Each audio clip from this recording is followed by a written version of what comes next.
네, 안녕하세요. 만나서 반갑습니다.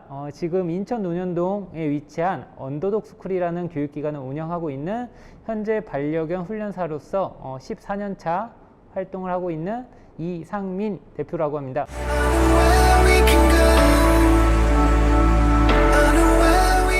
이 직업을 선택한 계기를 말씀드리려면 학창 시절로 돌아가야 될 것 같은데, 전 고등학교 때 이제 제가 진로를 선택하기 위한 키워드는 운동과 반려동물이었습니다. 근데 그 둘 중에 고민을 하다가 반려동물이라는 키워드가 더 전망이 있어 보여서 그 키워드에 맞는 학교를 설정했고 학과를 이제 진학하게 되었는데, 사실 그때 당시엔 사육사라는 꿈을 좀 꾸게 되었습니다. 근데 사육사라는 꿈은 아무래도 어떤 동물을 관리하는 체제로 운영이 된다면 반려견 혹은 반려동물 훈련사라는 맥락은 아무래도 트레이닝, 훈련이라는 과목도 들어가다 보니까 더 매력 있어 보였고, 그러다 보니까 현재까지 이 일에 종사하고 있습니다.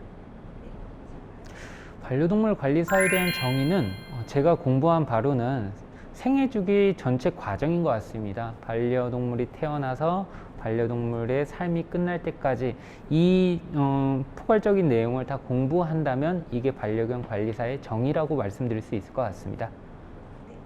반려동물 관리사를 할 수 있는 경로는 두 가지인 것 같습니다. 진학 과정을 포함해서 대학교를 가고 대학에서 공부를 마치고 취업을 할 수 있는 경로. 아무래도 대학을 진학하게 되면 자격증 보유는 이제 학업 그런 관련된 내용으로서 접근을 할 수 있기 때문에 그렇게 체계적으로 해주시면 되고, 혹 개인적으로 활동을 하고 싶다라는 목적이 있으시면 민간단체가 설정되어 있습니다. 민간단체에서 자격증을 보유하시게 되면 그 이후로 활동을 할 수 있는 관계성으로서 이 두 가지 경로가 있다고 말씀드릴 수 있습니다.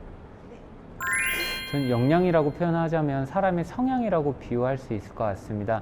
당연히 여러 직업 모두 포함해서 사람은 성실해야 되고 책임감 있어야 되고 이 직업에 정말 의무감을 갖고 해야 된다라고 표현하는데요.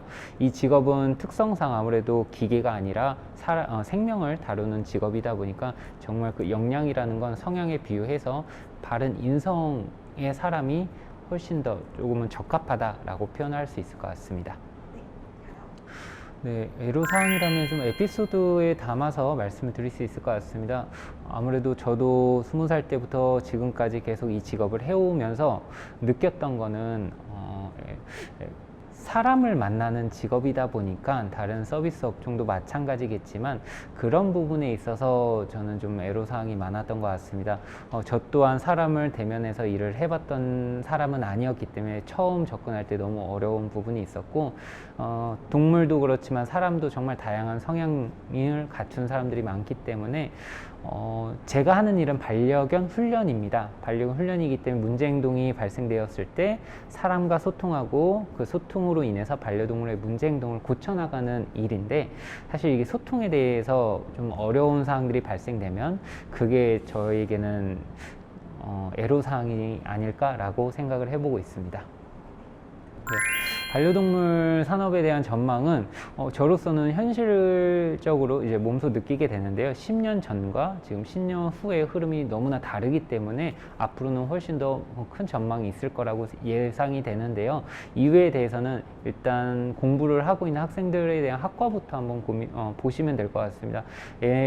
제가 학교를 다닐 때는 훈련과 미용 이 정도의 과목으로 활동을 했다면 지금은 매개치료, 반려동물 매개치료, 바이오 산업도 그렇고 반려동물 미용사, 훈련사는 기본이고 반려동물 보건사까지 해서 다양한 직종이 지금 활성화되고 있기 때문에 그런 것들이 제 눈에는 전망이 있을 거다라고 보여지기 때문에 앞으로는 정말 우리 학부모님들도 생각하는 기준에서 훨씬 더 유망이 있을 거다, 전망이 있을 거다라고 말씀드릴 수 있을 것 같습니다. 네, 직업 관련돼서는 정말 여러 종류가 있는데요. 대표적으로는 반려견 훈련사, 반려견 미용사, 반려동물 장례지도사, 반려동물 보건사 이렇게 대표적으로 한 4가지 정도 자격을 갖춘 직업이 있다라고 말씀드릴 수 있습니다. 네. 제가 아는 기준에서 말씀드리면 지금 현재 동물보호법상 반려동물이 생을 다하게 되면 종량제 버리는 것만이 합법적으로 되어 있습니다. 그렇기 때문에 이런 걸 좀 보완하고자 생겨난 게 반려동물 장례지도사인데요. 하는 일을 말씀드리면 반려동물의 생을 다하면 요거를 이제 이게 함이라 그러지, 요거람에 담아서 보내는 과정을 도모하는 그런 직업군이라고 보시면 될 것 같습니다. 네. 동물 매개 심리 상담사는 저도 활동하는 영역으로서 이렇게 뭐 비장애인, 장애인 친구들을 포함해서 신체적이나 심리적으로 치유를 동물로서 같이 활동하는 그런 프로그램을 계속 개발하고 같이 추진해 나가는 직업군이라고 생각해 주시면 될 것 같습니다. 네, 애견 미용사는 정말 말 그대로 사람이 헤어를 커트하듯이 반려동물도 이런 모질이나 모량을 이런 관리한다는 개념으로서 이런 미용을 한다라고 뜻하는데요. 작년 8월 달에 우리가 어느 국가에서 반려동물 펫 스타일리스트라고 표현을 하는데요. 그걸 국가 인증 자격증으로 승인을 했던 계기가 있습니다. 그로 인해서 조금 더 전문화되었기 때문에 많은 관심을 지금 두고 있는 직업군이라고 이해해 주시면 될 것 같습니다. 동물보건사는 사람 병원 가면 선생님이 계시고 옆에 간호사 선생님이 계신 것처럼 동물병원에 가면 수의사 선생님이 계시지만 옆에 간호사 선생님이 계십니다. 그 간호사 선생님을 이제는 올해 8월 달부터 국가 공인 자격증으로 승급이 될 예정이어서 이 명칭 자체가 간호사에서 보건사로 전환이 됐습니다. 그렇기 때문에 보건사라는 것은 앞으로 굉장히 전망이 있을 직업으로서 예상이 되기 때문에 많은 관심을 가져주시면 될 것 같습니다. 이 진로를 꿈꾸고 있는 학생분들이나 이 직업에 관심이 있는 학부모님들께 한마디 드리자면, 한 10년 전과 10년 후를 비교해 보자면 10년 전에는 정말 그렇게 전망이 있다라고 보여지지 않았던 산업입니다. 하지만 지금 불과 10년 안팎에 정말 많은 이 반려동물 산업이 개선되었고 개설되었습니다.